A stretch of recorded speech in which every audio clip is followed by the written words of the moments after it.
আপনি ঘরোয়াভাবে কোনো কিছু খাইলেন, সেটা তো ইসলামে নিষেধ না, নাজায়েজ না।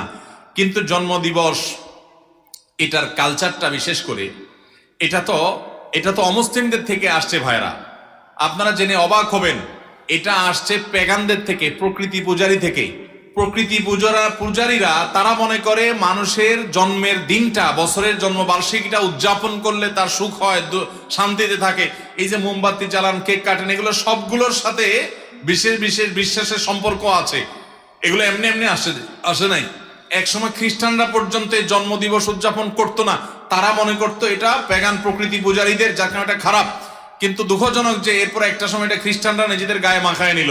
কিন্তু দুঃখজনক যে মুহাম্মদ সাল্লাল্লাহু আলাইহি সাল্লামের উম্মতরাও এটাকে নিজেদের কালচার বানিয়ে নিয়েছে।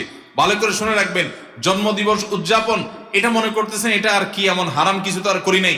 এটা প্রকৃতি পূজারীদের অনেক শিরপূর্ণ বিশ্বাসকে আপনি ধারণ করছেন, এর মাধ্যমে আপনি জেনে করেন বা